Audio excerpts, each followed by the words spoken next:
Fala, doutores! Vamos começar mais um vídeo aqui e, por favor, ajuda de todo mundo para compartilhar, dar o like e não deixa de se inscrever e apertar no sininho para que todas as notificações, vídeos novos, vocês terem acesso a todo o conteúdo que a gente está fazendo com muito carinho para vocês.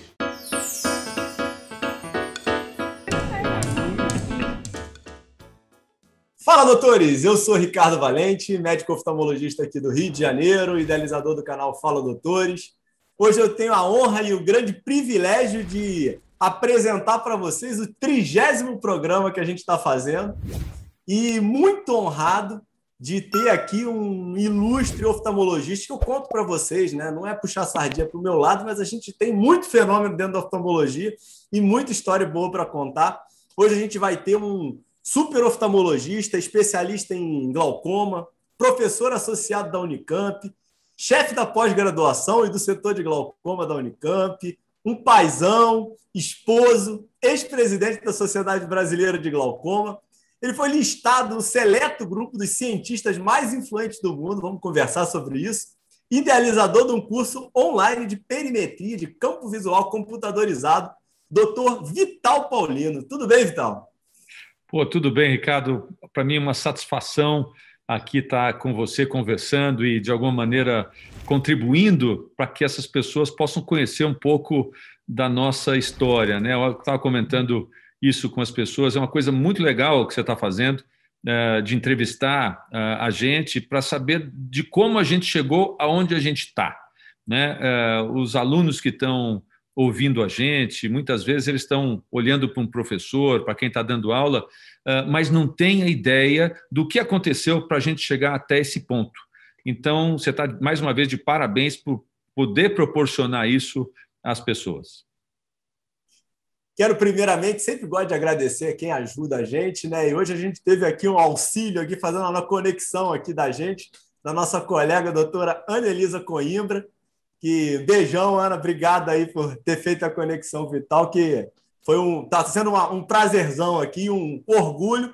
Eu sou formado eu terminei em 2008, Vital, então assim, você, na época que eu formei, era um prazerzão assistir suas aulas, estava voando nos congressos, né? Então assim, é uma grata surpresa aqui, uma felicidade aqui, uma honra estar podendo aqui escutar essa tua história, tá?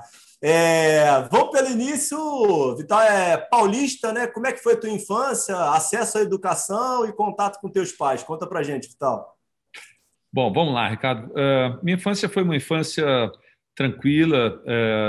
Eu nasci em São Paulo, no bairro do Pacaembu, pertinho do estádio do Pacaembu, aliás, 2, 3 quadras do estádio, ia sempre ver jogo lá de futebol com meu pai.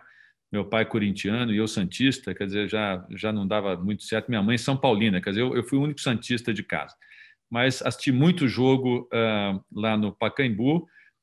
Estudei desde cedo em colégios, no começo um colégio muito próximo do Pacaembu, chamado Pequeno Príncipe, e depois saí do Pequeno Príncipe para um outro colégio muito tradicional aqui em São Paulo, chamado Vera Cruz. E do Vera Cruz fui para o Santa Cruz, colégio de padres canadenses, super conceituado e dirigido por um padre chamado Padre Charbonneau, famoso por suas teorias de educação e tudo. E de lá é que eu fui para a faculdade. Agora, na minha infância, o que eu queria te contar da minha infância é que 2 coisas interessantes. Eu passava todas as minhas férias em Minas Gerais, na terra da minha mãe. Minha mãe é de Monte Santo de Minas, uma cidade no sul de Minas, perto de Guaxupé, perto de São Sebastião do Paraíso. E então eu me identifico muito com mineiros por causa disso. Quer dizer, não é à toa que eu sou casado com uma mineira agora, de Belo Horizonte, porque eu tenho essa identificação muito grande com o mineiro. E meu pai, paraense, meu pai é de Belém do Pará, e veio para cá para fazer residência em medicina, e aqui ele se encontrou com a minha mãe e, enfim, casaram e eu nasci dessa união. Mas foi uma infância muito, eu diria, tranquila, feliz, numa época em que a gente conseguia andar na rua, né? Uma época que a gente conseguia passear caminhando sem medo de ser enfim, assaltado ou coisa assim do tipo. Jogar bola na rua dava para jogar, andar de bicicleta na rua dava para andar. Então, principalmente nessa cidade de Monte Santo de Minas, a gente fazia tudo e mais um pouco, né? Numa cidade de interior como aquela de 20 mil habitantes por aí. Você é filho único, então? Não, não, eu tenho dois irmãos, eu sou o mais velho, nasci em 1965, né? Estou com 56 anos, portanto, agora. O meu irmão é 2 anos mais novo que eu, tem 50, aliás, vai fazer 54 agora em maio, e minha irmã, 2 anos mais nova que ele, então ela fez 52 em fevereiro agora. Meu irmão é médico também, é cirurgião plástico, também formado pela Faculdade de Medicina da USP, e minha irmã é advogada, então somos 3 em casa. Meu pai médico também e minha mãe advogada. Então você está vendo que daí nasceu esse trio aí de irmãos e filhos da Dona Maria Aparecida e do Dr. Amauri. Não, maravilha. O colégio ele era bilíngue? Tinha alguma formação já em língua inglesa? Não. Cara, essa é uma belíssima pergunta, Ricardo. Eu te digo uma coisa, que meus pais tiveram um insight naquela época que eu julgo que foi brilhante, porque eu tinha 3 anos de idade quando eles me colocaram numa escola de inglês, que até hoje existe em São Paulo, chamada Red Balloon. O Red Uhum. Balloon, eu estudei no Red Balloon até acabar o Red Balloon, e do Red Balloon eu entrei na cultura inglesa.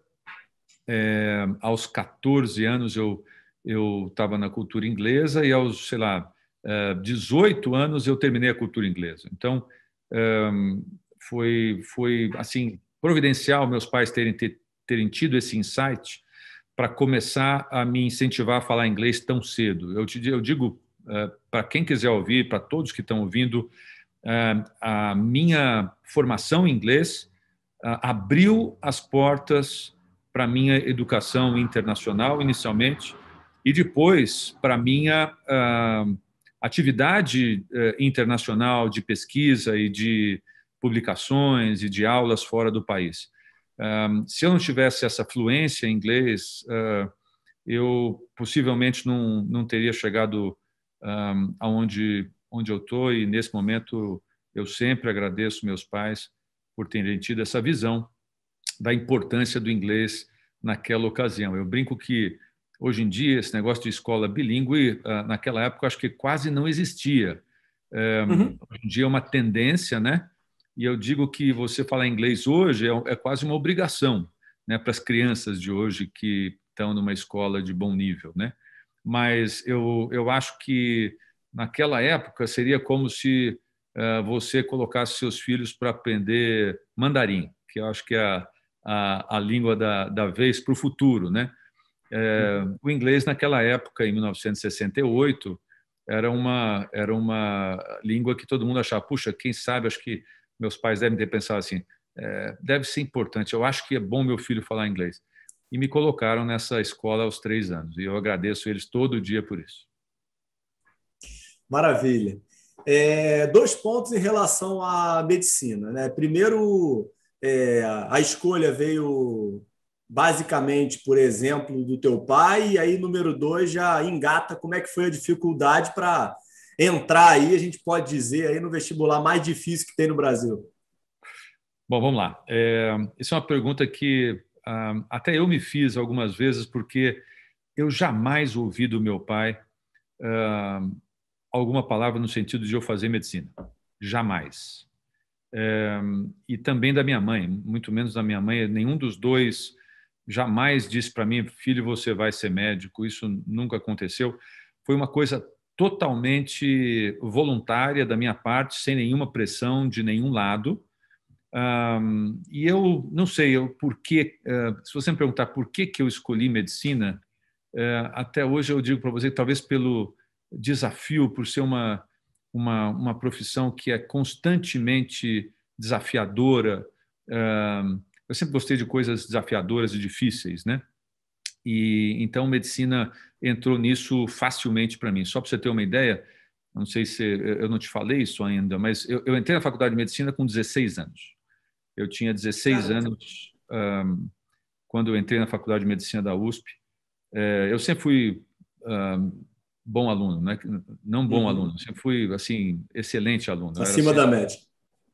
Eu era sempre acima da média, cara. Eu não, apesar de ter sofrido bullying por isso, isso é uma coisa interessante de saber, porque bullying naquela época já existia. Bullying, eu nunca me importei com isso, nunca achei que isso fosse importante. Eu toquei para frente, continuando a ser sempre um excelente aluno. E isso foi o que me ajudou a entrar na Faculdade de Medicina da USP aos 16 anos, em sexto lugar, né? Então, não foi que eu entrei assim que legal. na rabeta, não, mas como é que eu fiz isso, né? Estudei no Santa Cruz, que é um baita colégio, e no segundo semestre do Santa Cruz, você já era programado para ter um tempo para fazer cursinho. Então, eu fiz cursinho Ângulo, junto com o segundo semestre do Santa Cruz, e entrei na faculdade. Eu confesso para você que foi difícil, eu estudava feito assim um louco. Nesse segundo semestre não tinha muita folga, não, era fim de semana estudando, noitada não tinha. Então foi um ano, um segundo semestre muito dedicado ao estudo, porque eu sabia que eu tinha que me esforçar muito para entrar, e de fato valeu muito a pena, né? Valeu muito a pena. Quando eu prestei os exames, né? Ao final dos exames eu sabia que eu tinha ido bem, que eu ia passar em uma faculdade boa. E para mim foi muito feliz, muito contente de ter entrado na Faculdade de Medicina da USP, que é onde eu me formei, onde eu fiz residência, onde eu fiz doutorado, onde eu fiz livre docência. É ali que eu devo toda a minha formação, né, como médico e oftalmologista.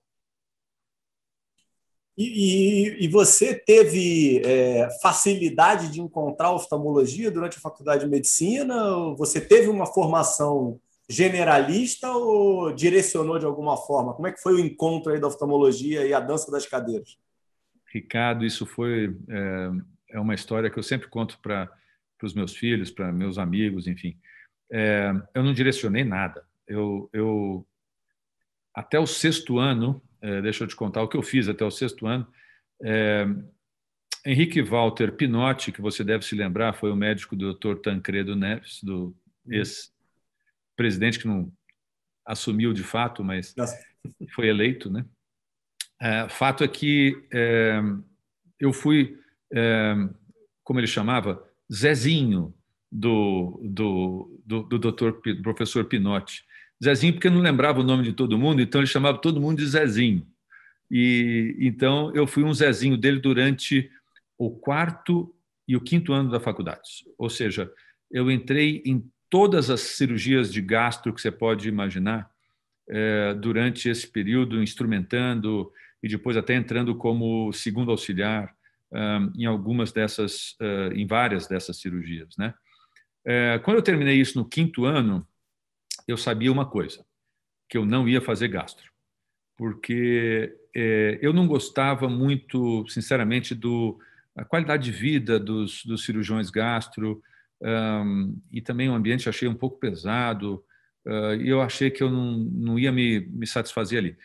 Aí eu entrei no sexto ano da faculdade sem efetivamente saber o que eu queria fazer. E o primeiro estágio que eu passei durante o sexto ano foi ortopedia. E eu adorei ortopedia. Achei ortopedia o máximo, aquele negócio mecânico, né? Músculo com osso, aquela coisa toda. Eu falei assim, puxa, eu acho que é ortopedia. E eu sempre gostei muito de esporte, né? De correr. Um dia eu estava correndo na Atlética da faculdade com um amigo meu hoje, que é o otorrino, que é o Mãozinha. Mãozinha, Luiz Antônio Monteiro, é o nome dele. O Mãozinha era o apelido porque ele tinha uma mão grande, jogava vôlei bem pra cacete. E aí, estava correndo com ele e perguntou para mim, e aí, Vital, o que você vai fazer? Eu falei assim, puxa, mão, eu acho que eu vou fazer ortopedia.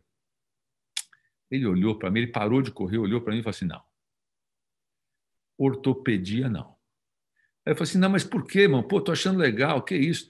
Cara, não. Ortopedia é mais para um cara mais estilo troglodita, entendeu? Você não faz o estilo troglodita. Você é um cara de raciocínio, você pensa, você é microcirurgia que você gosta. Você vai gostar de microcirurgia. Então, você vai fazer oftalmologia. Eu falei, o quê?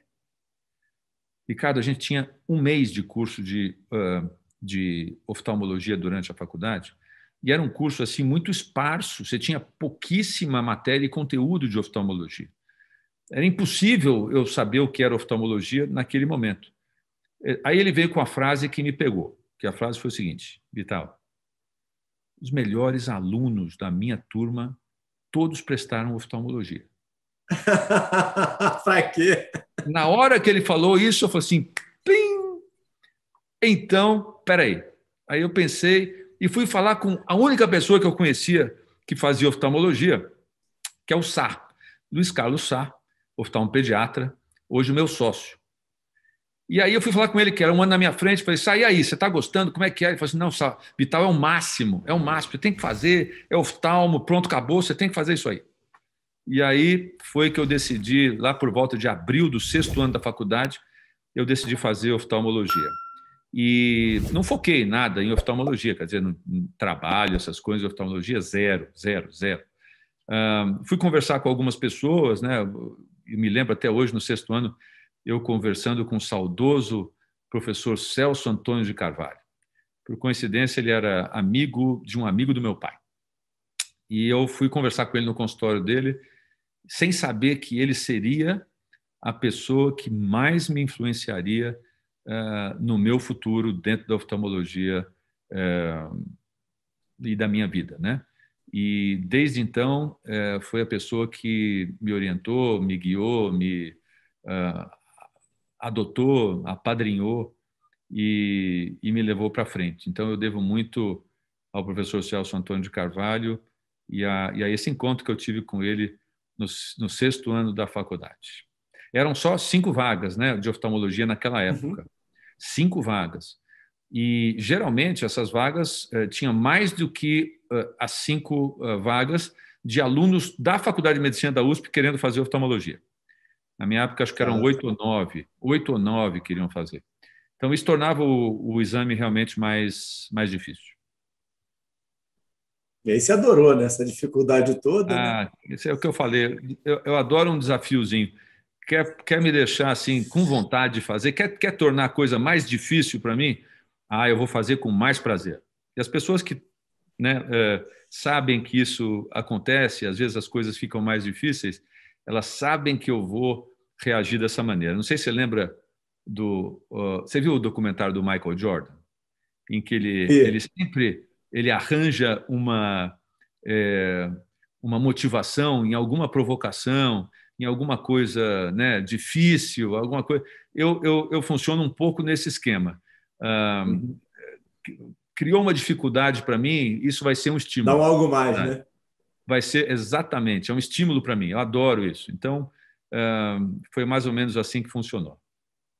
Esse ponto que você está colocando do auxílio e né, eu venho conversando aí com diversos colegas aí ilustres e um ponto que eu tenho percebido impressionante como a vida dá dicas dos caminhos que a gente deve percorrer e muitas vezes a gente não consegue perceber aquilo, né? O que você está falando agora. Ele me direcionou, me indicou, aquilo já estava sinalizado, graças ao bom Deus, você foi para o caminho certo, né? E esse cara é meu amigo até hoje, então toda vez que eu encontro com ele, eu agradeço. Falo assim, pô, irmão, eu quero te agradecer porque você foi a pessoa responsável por me colocar na oftalmologia. Não, agradeço de montão. O professor Celso eu não posso mais agradecer porque ele infelizmente faleceu, mas ele sabe disso, onde ele estiver, que ele é a pessoa que foi responsável pelo meu caminho dentro da oftalmologia. Legal, barato.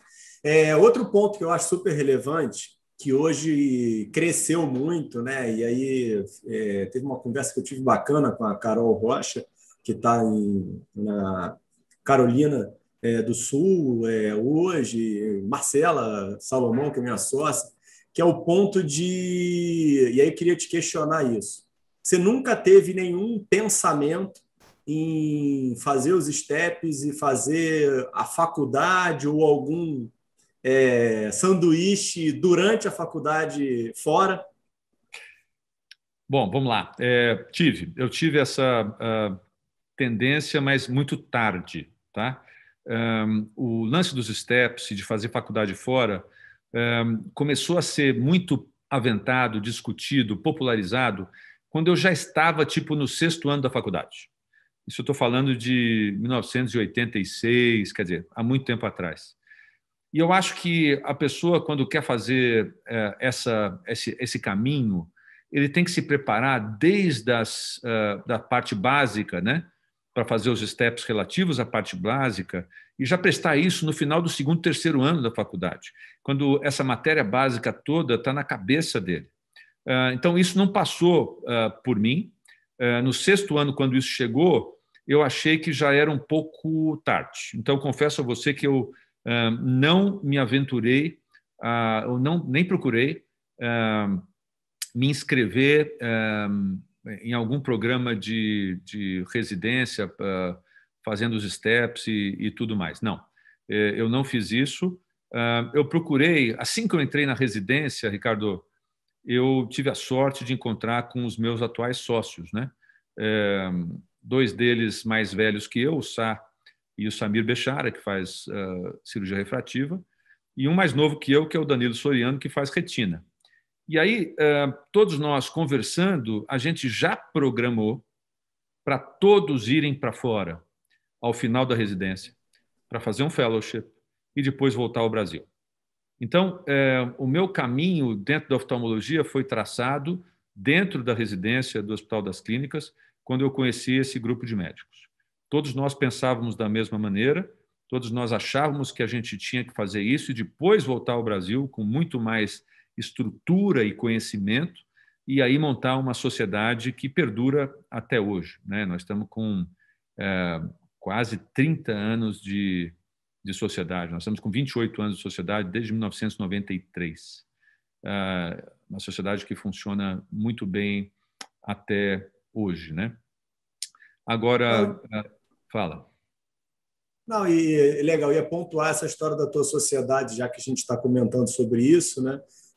Como é que foi o modelo que vocês escolheram? Vocês sempre trabalharam com consultas particulares, começaram com convênios, e outra coisa que time aí dos sonhos, hein? Só tem fera nessa sociedade. Puxa, obrigado, Ricardo. Eu também me sinto assim um privilegiado de estar trabalhando com eles até hoje.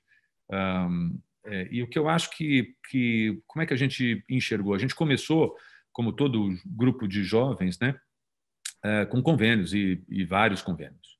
Isso a gente passou aí, pelo menos, acho que 8 anos atendendo inúmeros convênios, né? E isso com aquela agenda loucura que se a gente abrisse a agenda de um dia para o outro, lotava, né? Era uma coisa assim assustadora. Até que chegou um momento que a gente, 8 anos depois, a gente começou a achar que a gente era capaz de selecionar um pouco mais. E aí fizemos o seguinte: mantivemos os convênios, abrimos uma firma só para os convênios e começamos a nos retirar dos convênios e passar a atender só clínica particular. Isso em 2001 a gente conseguiu finalizar esse processo e a partir de 2001 eu só comecei a atender pacientes particulares, tá? Eu acho que é uma trajetória hoje em dia talvez bem mais difícil do que naquela época. Se eu quero pontuar, eu acho que o futuro do médico oftalmologista recém-formado hoje é bem diferente do que existiu para mim quando eu acabei a minha faculdade. Eu acho que o mercado de trabalho é outro. A oportunidade de você abrir um consultório e ter convênios, né, se associar a convênios é cada vez mais difícil. Portanto, trilhar esse mesmo caminho que a gente trilhou, eu confesso a você que eu acho que hoje muito mais difícil do que foi naquela época.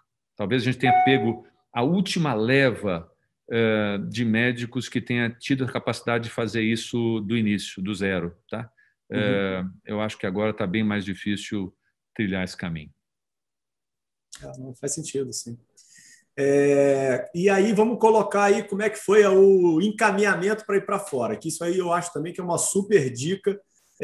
Obviamente que a gente está falando que você foi para fora em 92, né? 92, 93, isso, 92. Então aí a gente está aí com 30 anos aí já dessa história, né? Dessa empreitada.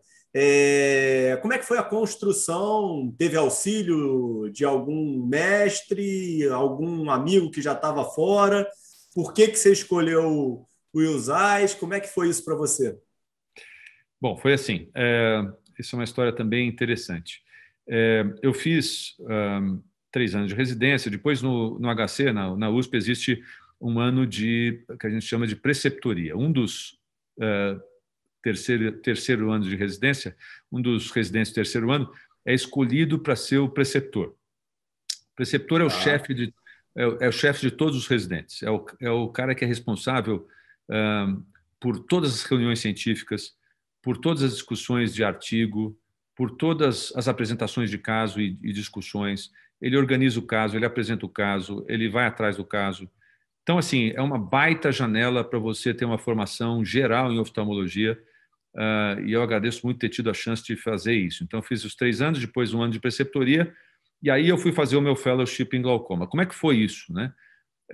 No terceiro, no final do terceiro, no começo da preceptoria, houve um congresso internacional de cirurgiões aqui em São Paulo, e um dos convidados era o Dr. George Spaeth, lá do Wills Eye Hospital, tá?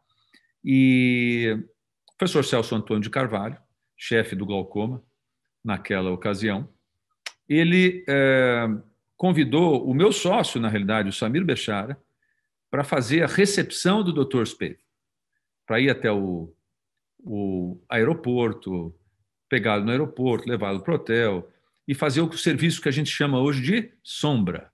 Sombra é o residente que fica grudado no convidado internacional, para onde ele for, você vai. Bom, Samir olhou para mim e falou assim: Vital, você está pensando em fazer glaucoma? Está chegando aqui o Dr. George Spaeth, eu acho que você devia fazer isso. Aí eu falei assim: perfeito, Samir, é isso que eu vou fazer. E fui lá buscar o Dr. Spaeth no aeroporto de Cumbica, lá em Guarulhos. E já comecei mal, né? Porque eu comecei a chamar ele de Spaeth, em vez de Spaeth. Nunca imaginei que A-E-T-H fosse Spaeth e não Spaeth. E aí já levei uma corrigida assim na bucha, né? No primeiro contato. E eu não sei se você conhece o Dr. Spaeth, mas o Dr. Spaeth é uma pessoa extremamente formal, ele é formalíssimo, assim, dá até medo de você conversar com ele. E aí, bom, eu fui sombra do Dr. Spaeth para cima e para baixo, e tem uma história famosa, que é uma história em que ele me pede para levar ele para comprar artesanato brasileiro. E aí eu levei ele para o Embu, aqui em São Paulo, que tem artesanato, né? Aquela coisa toda. E aí entramos numa lojinha, e essa lojinha tinha um moedor de café manual. Sabe aqueles moedorzinhos de café manual que você faz lá? Bom, ele se encantou com essa peça e me pediu para perguntar quanto é que custava. Aí eu perguntei quanto é que custava. E, obviamente, imagina, o vendedor brasileiro olha para o indivíduo, o outro está falando inglês, ele jogou o preço do moedor de café nas alturas, né? Aí eu falei assim: olha, doutor Spaeth, ele está jogando isso aqui, mas, olha, não é isso, tá? Vamos oferecer tanto para ele? Nessa hora, Ricardo, ele olha para mim com aquele olhar formal dele e olha para mim e fala: I don't like bargains to you. Nessa hora, então, a tradução para mim, quer dizer, você pode traduzir de duas maneiras, né? Eu não gosto de barganha, pechincha, ou como eu entendi, eu não gosto de fazer uma coisa esperando receber outra. E aí, a leitura que eu tive foi essa, quer dizer, pô, eu estou aqui, né, com sombra, quem sabe, louco para poder ser convidado para fazer um fellowship com ele no Wills Eye Hospital. Ele me deu uma cortada dessa, então a chance de eu receber um convite vai ser zero, né? Nunca vou para esse lugar, já tirei da memória. Mas lê do engano, porque no caminho de volta do Embu, antes de eu falar qualquer coisa, ele me convidou para fazer o fellowship no Wills Eye Hospital. E foi nessa hora que eu já aceitei e já começamos a trilhar o caminho para começar o Fellow em 92, né? E foi para lá que eu fui, Filadélfia, 92. Fiquei hospedado num hotel que ficou famoso.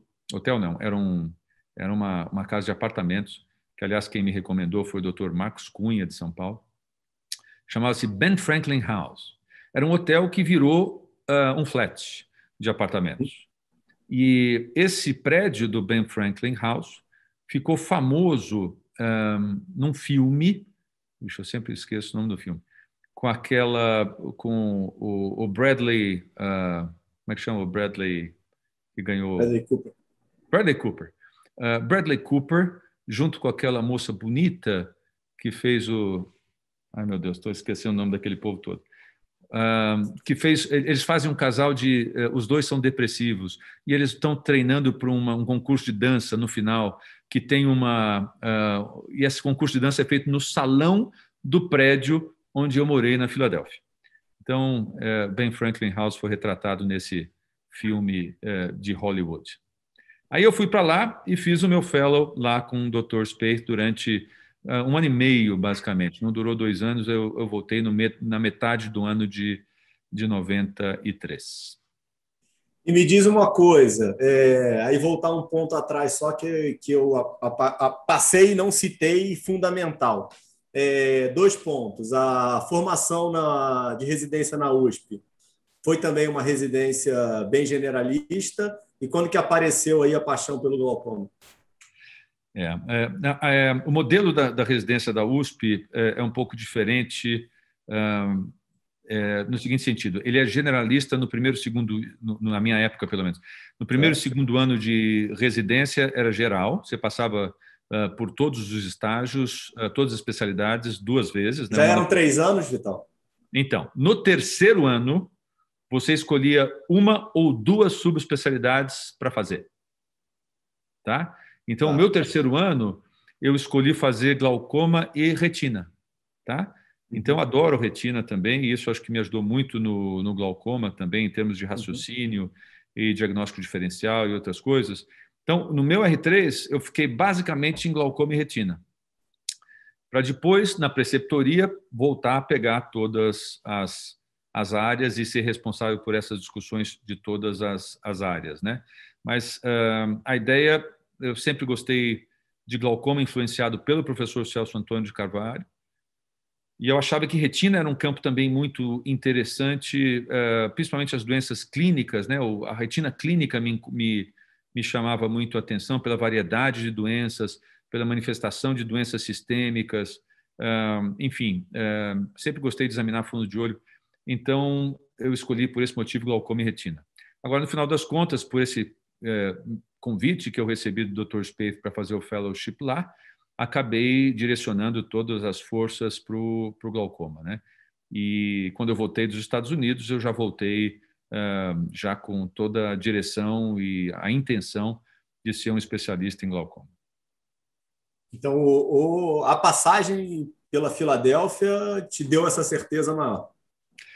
Olha, foi uma passagem espetacular, Ricardo. Foi ali que nasceu o meu gosto, não só pelo glaucoma, mas pela pesquisa, né? A pessoa responsável por me despertar, né, a vontade de fazer pesquisa é o Dr. George Spaeth. Eu pude ir lá no Wills Eye Hospital ver como é que funcionava a pesquisa desde o início, desde o desenho do estudo até a realização do estudo e também com toda a análise estatística. Eu fazia, no final do meu fellow, toda a análise estatística dos meus estudos. E isso, eu acho que me ajudou a ter uma formação muito boa em pesquisa, né? Eu me lembro de ter, nesse ano e meio, acho que eu publiquei alguma coisa como 17 artigos durante esse período.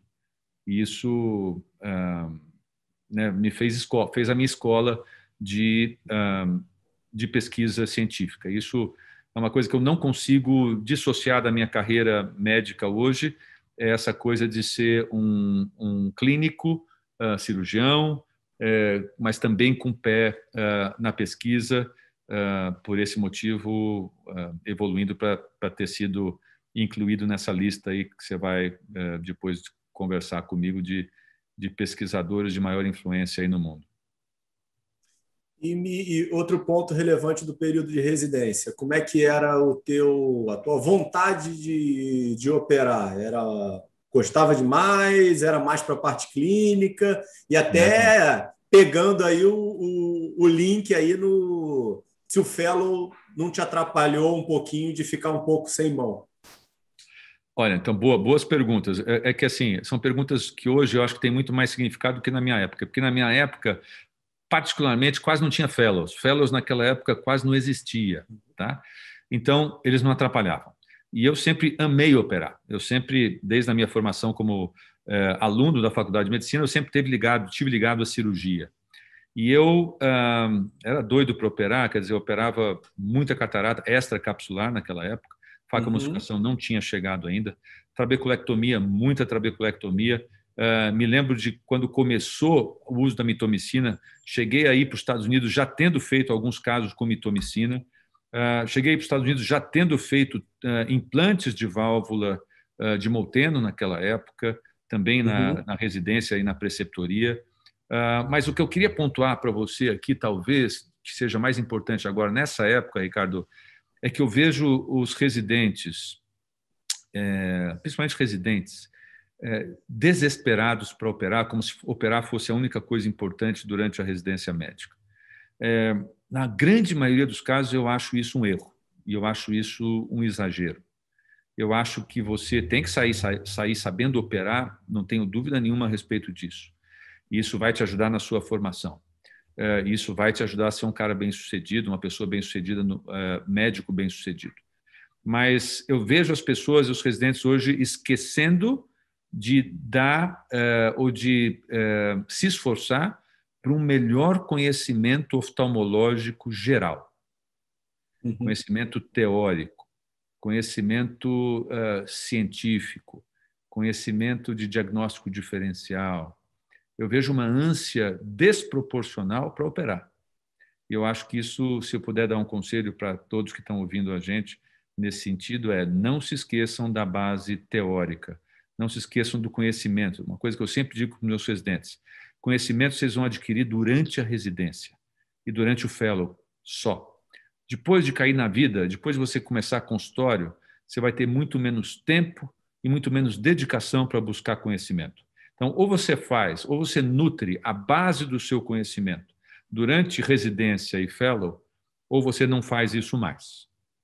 Esqueça você tentar cobrir déficit ou deficiências que você tenha de conhecimento depois da residência ou do fellow. É muito difícil isso acontecer. É possível, mas é muito difícil. Então, eu sempre dou essa dica para os residentes e fellows para eles aproveitarem tudo de conhecimento. Ou seja, tem uma aula às 6h30 da manhã, vai na aula às 6h30 da manhã. Tem aula às 7 horas da noite, não perca. Tem a discussão de caso, não perca nenhuma, porque tudo isso vai acrescentar na sua formação básica como médico oftalmologista. Não, excelente, concordo também contigo. Outro ponto que eu acho fundamental e relevante aqui da gente tocar, pelo que você falou, até pelo combinado aí, planejamento com teus sócios, vocês planejaram essa ida para fora. O que eu queria saber era parte financeira. Quando você foi para fora, você conseguiu fazer uma economia? Você já tinha algum ganho? Você teve um financiamento de família? Como é que funcionou isso? Teve alguma bolsa? Então, eu tive uma bolsa da CAPES, graças à ajuda de uma pessoa que eu também não canso de agradecer, que foi o professor Suzuki, Isashi Suzuki, junto com a Cecília Suzuki, mulher dele. Ambos me ajudaram a conseguir essa bolsa da CAPES, né? Mas, Ricardo, sem nenhuma falta aqui de sinceridade, quer dizer, seria impossível sobreviver nos Estados Unidos só com a bolsa da CAPES. Era um dinheiro insuficiente para se viver, mesmo naquela época. Então, graças a Deus, eu tive a chance de ter a ajuda dos meus pais nesse sentido. E todos os meus sócios tiveram a sorte de ter a ajuda dos pais para dar conta de sobreviver nos Estados Unidos durante 1 ano e meio, 2. Então, sem a ajuda dos meus pais, sem o financiamento familiar, nessa época, eu não teria conseguido ficar nos Estados Unidos. Mas veja, quando eu falo isso, eu digo o seguinte, quer dizer, eu ficava num apartamento de 1 quarto em que eu gastava pouco, foi uma vida super regrada, com pouco gasto, para poder me manter ali com essa bolsa e com a ajuda dos meus pais. Tá? Nunca houve isso, uma particularidade dos meus pais, apesar da disponibilidade deles, eventualmente poderia ter sido bem maior, mas o raciocínio do meu pai é que o dinheiro que ele daria para mim era um dinheiro todo voltado para a educação. Nada voltado a mais para diversão, prazer, esse tipo de coisa não entrava na cabeça dele. Acho até que ele exagerou um pouco, mas eu acho que no fundo foi uma coisa que eu valorizo, porque hoje eu sei valorizar o dinheiro, eu sei valorizar o quanto custa cada coisa, né? E eu sei valorizar o que eu penso para os meus filhos é exatamente a mesma coisa. Eu quero dar todas as condições para os dois, eu tenho 2 filhos, do ponto de vista de educação, para eles crescerem e serem os melhores profissionais nos ramos que eles escolherem ser. Mas o resto, não acho que eu preciso, ou os pais precisam necessariamente estar enchendo os filhos de dinheiro para outros prazeres da vida. Eu acho que o importante é você dar todas as condições do ponto de vista educacional para eles crescerem, eles se tornarem pessoas melhores e profissionais melhores. Maravilha. Depois que você volta dos Estados Unidos, obviamente que você volta com uma influência no meio muito maior, né? Você volta trabalhando na clínica e da onde veio o convite aí para a Unicamp? Como é que ela aparece na sua vida? Isso é uma coisa que eu também... Você está vendo que eu só agradeço, né? Porque uma coisa eu aprendi a ser agradecido. Eu sou uma pessoa agradecida e eu acho que isso é uma característica que a gente deve louvar, sabe? Eu acho que a pessoa que é agradecida é uma pessoa que eu valorizo. Enfim, assim que eu cheguei dos Estados Unidos, o professor Newton Cara José me chamou para ir para a Unicamp. Naquela época, quem era o chefe do glaucoma da Unicamp era o Dr. Roberto Malta, que era também do HC e tinha saído do HC, não, mas estava mantendo o HC junto com a Unicamp como chefe do setor de glaucoma. E aí eu fui para a Unicamp, trabalhei com o Malta durante 1 ano e pouco, até que o Malta resolveu sair, né? E aí o professor Newton, eu fiquei até meio sem jeito, porque, afinal de contas, eu estava lá trabalhando com o Malta pediu para sair, eu senti uma certa pressão para que eu também saísse, né? Existia essa certa pressão, mas o professor Newton depois conversou com o Dr. Malta, conversou com o professor Celso Antônio, também participou dessa conversa, e pediram para que eu pudesse continuar na Unicamp, a despeito da saída dele. E, a partir de então, eu virei chefe do setor de glaucoma da Unicamp, isso em 1994. E, desde lá, eu venho mantendo essa posição do chefe do setor de glaucoma. E, de novo, agradeço ao professor Newton Cara José por ter tido essa visão de me chamar para uma posição dessas e ter me mantido lá até ele sair, quando se aposentou. E então isso para mim foi um baita momento na minha vida, porque a partir de um certo momento na minha vida eu saí do HC e fiquei 100% dedicado à Unicamp. E é lá que toda a minha carreira de pesquisa, de formação de fellows e de residentes, na realidade, se desenvolve. E aí, outro ponto relevante que eu, por acaso, estava assistindo uma entrevista tua com o Jô, que por sinal é ótima. É, Uma delas, né? Tem mais de uma, né? tem duas, é. E, e aí você coloca da questão do deslocamento para Campinas, né? E aí o ponto é, em nenhum momento você pensou em transferir a clínica para Campinas ou tentar migrar, sair da Unicamp para vir dar aula em São Paulo? Não, não. Não, porque a clínica com os meus sócios já estava muito bem estabelecida aqui em São Paulo, Ricardo. Então não fazia sentido eu abrir uma clínica em Campinas. O esquema que eu trabalho em Campinas, eu consigo chefiar, administrar e coordenar uma equipe maravilhosa que eu tenho em Campinas. Aliás, aproveitar a oportunidade para dizer que eu tenho uma sorte muito grande de ter pessoas ao meu lado que cresceram ali ao meu lado, o Dr. Zé Paulo Cabral Vasconcelos, o Dr. Rui Schmidt, o Dr. Enir Arcieri, a doutora Camila Zangali, que é aí de Niterói, você conhece, Dr. Alessandro Jamal, que está agora em Duke, Dr. Rodrigo Avelino, enfim, doutora Luciana Bernardi, várias pessoas que eu tive a sorte de trabalhar junto e conhecer junto e montar essa equipe. E eu montei a equipe do ponto de vista, para mim, muito agradável, porque eu fico lá segunda-feira o dia inteiro e consigo administrar a situação com esse time fantástico que trabalha comigo lá, indo somente uma vez por semana. Então, o que eu preferi fazer? Ir uma vez por semana para a Unicamp, como você viu na entrevista, ouvindo música. Além disso, eu toco, né? Eu sou músico, além disso, então é uma coisa que me satisfaz eu ouvir música. Eu vou ouvindo música, vou falando no telefone com quem eu preciso, volto ouvindo música. Nunca me cansei, nunca reclamei disso, jamais. É 1h30 para Quantos ir, anos, 1h30 Vital? para voltar.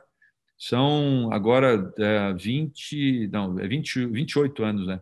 28 anos fazendo isso. Eu já disse para os meus amigos que, se eu calcular o que eu andei de quilometragem só fazendo isso, foi mais de, acho que 2 voltas ao mundo, ou quase 2 voltas ao mundo, o que eu já fiz de São Paulo, Campinas, Campinas, São Paulo, cara. É andar de carro demais, mas Tem com que o maior trocar de carro prazer. bastante. Nó, é, e com o maior prazer e com a maior alegria do mundo continuo indo e voltando. Agora um pouco menos por causa da pandemia, isso está bloqueando um pouco o nosso contato, porque a Unicamp praticamente fechou e só está atendendo mais urgências do que qualquer outra coisa durante essa pandemia. Talvez ela tenha sido a universidade que mais se fechou com receio das consequências de estar abrindo ambulatórios em geral. Então, nesse último ano, as minhas idas a Campinas têm se reduzido bastante. Mas estou louco para que a coisa se normalize e a gente possa começar a voltar ao normal. E me diz outra coisa. Quem trouxe mais essa vertente de produção científica dentro do setor aí de glaucoma? A Unicamp tinha muito isso já ou você implementou muita coisa da Filadélfia? Bom, Ricardo, esse jeito você não me deixa ser modesto, porque na realidade o setor de glaucoma da Unicamp antes não produzia muita coisa, não, quase nada. E então eu trouxe toda a bagagem que eu tinha de pesquisa da Filadélfia, do Wills Eye Hospital, para a Unicamp. E aí que nós começamos e eu tenho, puxa, eu tive a sorte de ter gente do meu lado, como o Zé Paulo, que eu já mencionei, que incentivou. Ele é casado com uma bióloga molecular, a Mônica, que é a esposa do Zé Paulo. Ele e ela foram fundamentais para a gente criar o primeiro laboratório de genética em oftalmologia do Brasil. Que Depois, legal. o outro, isso já em 1997, quando saiu a publicação do Stone, a gente começou a pesquisar. Em 98, a gente já estava com FAPESP para montagem de laboratório. Então, isso já tem bastante tempo. Depois eu tive sortes também, me lembro até hoje, Marcelo Jordão, grande amigo, e hoje está professor em Ribeirão, ele animado com inteligência artificial, veio conversar comigo, disse: Vital, puxa, eu também estou animado, vamos lá. E nós fomos conversar, o Álvaro Lupinati também entrou nesse início, a gente conversando sobre inteligência artificial, fomos parar no laboratório de engenharia de computação da Poli, da engenharia da USP, da Poli. E aí começamos a desenvolver pesquisas nesse braço, nessa linha de pesquisa de inteligência artificial. Aí depois um outro aluno, hoje vai defender o doutorado, mês que vem, o Marcelo Occhiuto, me traz a possibilidade de fazer pesquisa numa área que também de ponta, que é nanotecnologia. E aí a gente começa a trabalhar junto do laboratório do professor Raul Maranhão, aqui do INCOR, em nanotecnologia e glaucoma. Então, essas portas foram se abrindo ao longo dessa carreira, mas tudo isso porque eu já tinha muito essa visão de pesquisa, né? E uma coisa interessante nessa hora também, uma conversa que eu tive com um dos caras que eu mais admiro em glaucoma hoje, que é um indivíduo chamado Harry Quigley, que é de Baltimore, do Johns Hopkins. E ele, logo no começo da minha carreira, ele olhou para mim e disse, Vital, puxa, eu acho que você devia se concentrar em pesquisar uma área dentro do glaucoma. E aí eu olhei para o lado e vi um outro indivíduo que hoje também é uma pessoa importantíssima no glaucoma, que é o Robert Weinreb, que é da UCSD. E eu via que ele fazia uma coisa diferente. Ele chefiava um grupo e ele nomeava pessoas para serem, olha, esse cara vai ser o chefe da minha perimetria computadorizada, esse cara vai ser o chefe da minha do OCT, esse aqui vai mexer com genética, aquele vai mexer com outros campos, etc. E entre as duas visões, eu achei que eu devia ir pelo caminho do Robert Weinreb e de formar pessoas, né, que eu colocaria como responsáveis para cada sub-item do glaucoma. E eu estaria como um coordenador de cada um desses subgrupos. E é isso que eu montei, é por isso que hoje o setor de glaucoma da Unicamp produz cientificamente muito. É por isso. Bom, que bacana. Oportunidade do livro especificamente de campo visual. E como é que começou essa caminhada aí, até para a gente dar uma encaixada aí na modernização, acredito eu, do livro para o curso online, né? Cara, isso, Anelisa tem parte nisso. Então, Anelisa, que foi quem me apresentou para você, é o seguinte, Anelisa, eu sei que está me ouvindo aí, eu sei que você vai me ouvir. Rui Schmidt, que trabalha comigo até hoje, é meu coautor do livro de perimetria computadorizada. Os dois participaram do primeiro curso de perimetria computadorizada que eu dei sozinho no Hotel Vila Rica, em Campinas, em 1994. Tudo começou daí, Ricardo. Esse curso gerou, por sua vez, um curso que eu organizei junto com o professor Celso Antônio de Carvalho, no Maxud, de 4 horas de duração. E esse curso foi se desenvolvendo até que a gente olhou e falou assim, puxa, isso aqui é um livro, vamos escrever um livro. E aí escrevemos o primeiro livro, eu e o professor Celso Antônio, sobre perimetria computadorizada, e esse livro já está na 5ª edição agora, vai ser lançada, agora com o Dr. Rui Schmidt como coautor. E a evolução do livro era, obviamente, para um curso online, né? E aí, eu comentando isso com o pessoal das AIS, eles ficaram super animados com essa possibilidade, e a gente, então, gravou um curso online completo de 10 módulos, 30 minutos cada módulo aproximadamente, mas com tudo sobre campo visual, desde conceitos básicos até diagnóstico de glaucoma, diagnóstico precoce de glaucoma, avaliação de progressão, correlação estrutura e função, uma série de módulos em que a gente discute em detalhes cada uma dessas partes do campo visual. Cada um dos módulos é seguido de perguntas e respostas para checar se o aluno realmente aprendeu o que a gente esperava que aprendesse depois daquele módulo. E eu tenho certeza que quem assiste ao final desse curso está em plenas condições de dar um laudo de campo visual tranquilamente. A gente espera que as pessoas tenham sido um sucesso e a gente espera que as pessoas continuem se inscrevendo no curso. Essa que é a nossa expectativa. Colocar o link na bio aqui, sempre ajuda para acessar. Outro ponto relevante, questão de sociedades.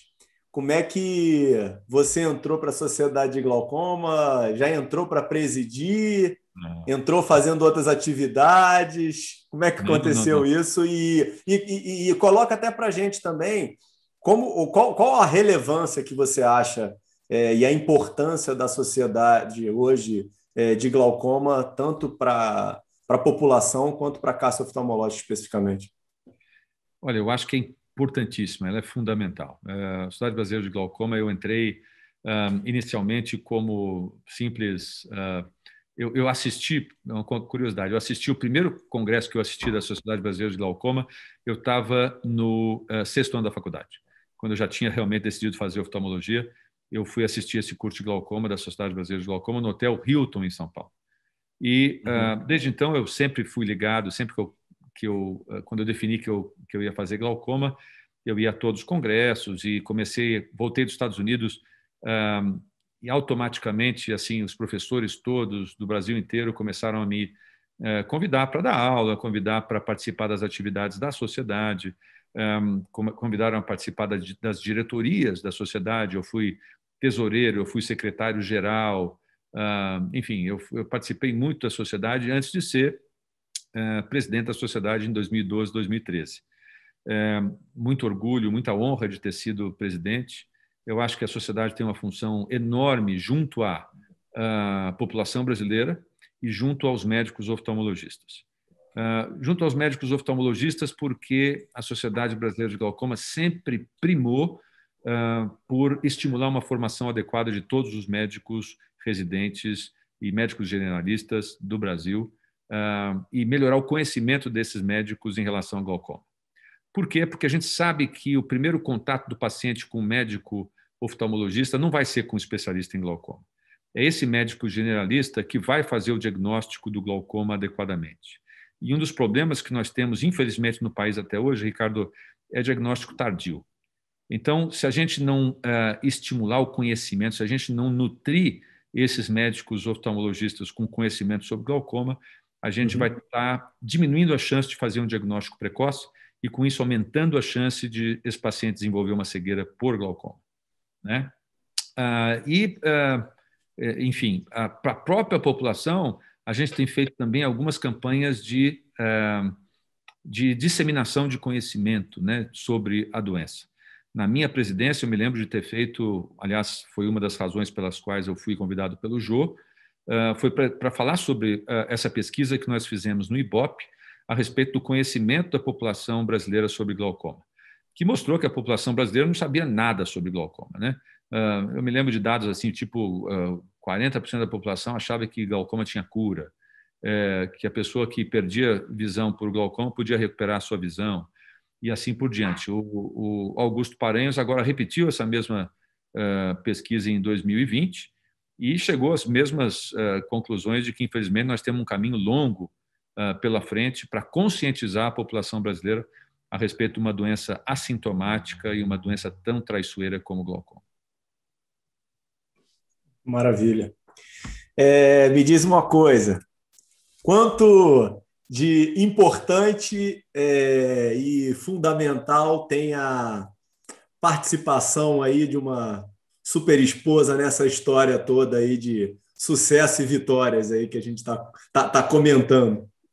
Bom, eu sou casado pela segunda vez. Minha primeira esposa era médica, me ajudou, esteve do meu lado, etc. Mas eu já sou casado há 14 anos com a Gisele agora, que é a minha segunda esposa, e o papel dela como companheira, fiel escudeira, é impressionante. Se deixar, ela dá uma aula de glaucoma para você, porque ela já assistiu tanta aula de glaucoma minha que ela é capaz de opinar sobre qual é o melhor tratamento que você merece nessa situação. Mas eu faço questão de levar, isso é uma coisa importante, tá? Eu viajo o mundo inteiro, viajava, né?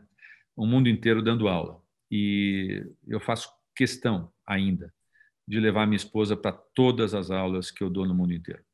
E porque ela é a minha companheira e minha maior apoiadora. E se eu posso unir o útil ao agradável, né, de ter dando aula e, ao mesmo tempo, ter a companhia da mulher que eu amo, eu acho que não tem nada que pague isso, né? Se você tem condições de fazer isso. É lógico que isso custa caro, né? Levar a esposa para toda e qualquer viagem custa caro, mas se você tem condições de fazer isso, eu aconselho e recomendo que isso seja feito, né? É uma pessoa que está do meu lado para o que der e vier. Aliás, ela que me arranjou esse cenário aqui para falar para vocês hoje, já penteou meu cabelo, ver se eu estou bonitinho, já me arranjou aqui Ótimo. direito. Enfim, é isso. Não, maravilha. Me diz uma coisa, como é que foi receber e como é que chegou essa notícia aí desse título de um dos cientistas mais influentes do mundo? Como é que chegou por algum amigo? Foi Gisele que te falou? Como é que aconteceu isso? Chegou por uma amiga, chegou pela Denise de Freitas. Denise de Freitas, já entrevistou a Denise ou não? Não falei com a Denise. Então você chama a Denise, porque vale a pena você conversar com ela. Denise de Freitas me liga. Eu estava em Itu, no meio dessa pandemia, eu tenho uma casa em Itu. Ela me liga em Itu e fala assim: Vital, olha isso, você está na lista dos pesquisadores de maior impacto no mundo. Aí eu falei assim: o quê? Não estou acreditando. Aí fui checar a lista, e aí acho que é bom contar essa lista para vocês entenderem do que se trata, né? Os pesquisadores de Stanford, baita universidade, resolveram identificar os 100 mil maiores pesquisadores do mundo, tá? Só que quando você está falando de pesquisador, nós estamos falando aqui de matemático, físico, astrônomo, geólogo, o que você quiser.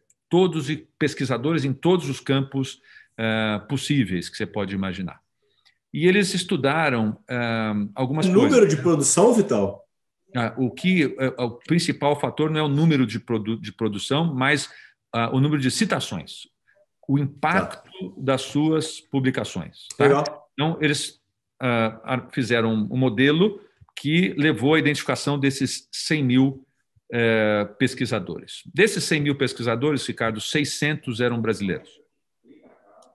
600 brasileiros. Agora, dos 600 brasileiros, eu contei, eram aproximadamente 90 médicos brasileiros. Dos 90 médicos brasileiros, 2 oftalmologistas. E eu sou um deles. Então, eu fiquei extremamente... Que honra! É uma baita honra, cara. E eu não tenho vergonha de dizer aqui quem é o outro. É uma pessoa que eu admiro desde o início da minha carreira. Rubens Belfort Júnior, Rubinho, é o outro oftalmologista da lista. Dessa publicação, que, aliás, eu quero esclarecer que tem 2 publicações. Essa publicação que eu estou citando é a publicação do impacto da carreira do pesquisador no mundo, de toda a carreira dele no mundo. E depois fizeram também uma pesquisa do impacto dos trabalhos publicados em 2019. Tá? Dos trabalhos publicados em 2019, existem mais oftalmologistas brasileiros listados. Tá? Renato Ambrosio, eu acho que o Zé Álvaro, o Renato Ambrosio, eu tenho certeza que estão. E eu também estou nessa lista do 2019. Tá? Mas eu valorizo muito essa pesquisa que revelou o impacto da produção da carreira como um todo, não só 2019, mas da carreira como um todo. E eu me sinto assim lisonjeado e extremamente honrado de poder estar numa lista como essa. Detalhe. Não é para menos, né? Deixa eu só esclarecer também que essa lista de 600 que eu disse para você são de pesquisadores que estão vivendo no Brasil. Existem pesquisadores que estão morando fora do país, que estão na lista também, mas não entra nesse grupo de 600 brasileiros. Tá? Então, por exemplo, Felipe Medeiros está em Duke, está nessa lista, mas ele não mora no Brasil, ele não entrou nesse grupo de 600 brasileiros, tá? Mas sem dúvida está nessa lista. Dividindo os créditos bem, essa divisão aí com o Rubinho, por si só, já é uma baita de uma homenagem, né? Bom, e a primeira coisa que eu fiz, acredite ou não, foi ligar para o Rubinho pessoalmente e agradecê-lo, porque ele foi um dos incentivadores também para mim. Ele me convidou para ser editor associado dos Arquivos Brasileiros de Oftalmologia há muito tempo atrás, e eu, então, aceitei com o maior prazer e agradeço a ele também sempre por isso. Em termos de sugestão para jovens, Vital, essa sua carreira hoje é uma carreira que cada vez mais eu vejo os jovens médicos se afastarem em relação a uma carreira acadêmica, de produção científica. Como é que você vê aí uma forma da gente conseguir motivar e mostrar? E aí eu acho que o teu exemplo é maravilhoso, né? Que a tua história é uma história super rica e de super sucesso dentro dessa linha de pesquisa que está sendo deixada um pouquinho para trás. Como é que você vê isso? Olha, Ricardo, eu acho que uma coisa que eu digo é o seguinte: nem todo médico foi feito para ser Perfeito. acadêmico, para fazer pesquisa ou para fazer pós-graduação. A minha experiência na Unicamp é que a cada 2 turmas a gente tenha uma pessoa na minha área, tá? Que vá se dedicar à vida acadêmica no glaucoma. Eu acho que a proporção é essa mesmo, quer dizer, é uma paixão que surge, eu espero, né, que surja da discussão de artigos, do desenho de projetos, da participação em estudos científicos. E uma vez participando é que você vai saber se você gosta ou não mesmo da coisa. Tá? Então, número 1, eu não acho que todo mundo tem que fazer. Número 2, eu acho que a gente, como professor, tem que incentivar, mostrando como é que é uma pesquisa, analisando e discutindo pesquisa, e incentivando a participação desses alunos em pesquisa. Quem gostar, quem se sentir associado a isso, caminha para frente. Oh, maravilha. Um ponto que a gente não comentou, que é super relevante aí dentro da sua história, da onde veio aí essa vocação, essa felicidade pela bateria? Pois é, rapaz, eu sou baterista desde que eu entrei na faculdade de medicina. Meu avô... Para desestressar? Meu avô, não. Meu avô, que também se chamava Vital, ele ficou tão entusiasmado quando eu entrei na faculdade, com 16 anos, aquela coisa toda, ele falou assim: meu filho, escolhe uma coisa, eu preciso te dar um presente, o que você quer ganhar? E eu falei assim: eu queria uma bateria. E aí eu comecei a tocar bateria de ouvido, sozinho, sem professor, sem nada, aos 16 anos, quando eu entrei na faculdade. E desde então toco. Tá? Isso já tem mais de 82, vai fazer 40 anos. E aí, desde então, aí eu fui ter aula depois com o Duda Neves, né, irmão do Renato Neves, que é oftalmologista, inclusive. E aí, mas tive pouca aula, tive uns 6 meses de aula com ele. E tenho a minha banda já há mais de 30 anos e não paro de tocar, e para mim é um perfeito anti-estresse, tá? Cada pratada que eu dou é uma liberação de estresse assim maravilhosa, e eu amo música, e se eu pudesse me dedicar um pouquinho mais a isso, com certeza estaria muito feliz também. Mas depois te convido para um show da banda, você vai entender o que Vai acontece. ser um prazer. Agora já é bateria eletrônica, né? Você toca com fone, né? Você não fica fazendo um escândalo em casa, não, né? Negativo. Eu montei um estúdio, eu tinha uma bateria eletrônica e tocava com fone, até que eu me enchi a paciência do fone, porque eu achava meio artificial, e aí eu comprei uma acústica e comecei a tocar acústica, e estou feliz da vida tocando acústica agora. E os vizinhos não reclamam até agora, então está tudo bem. O estúdio O estúdio foi bem feito. Um pouco isolado, Não, maravilha. Para a gente aí caminhar para finalizar, me conta aí como é que você vê aí perspectiva de Dr. Vital para os próximos aí 5 anos, se Deus quiser, a gente melhorando um pouquinho dessa pandemia, que aparentemente a gente não vai se ver livre dela aí tão cedo, mas como é que vai ser seus projetos aí para os próximos 5 anos, e encaixando já nisso, como é que você vê aí um pouquinho aí do nosso mercado Médico, vamos até sair um pouquinho da oftalmologia.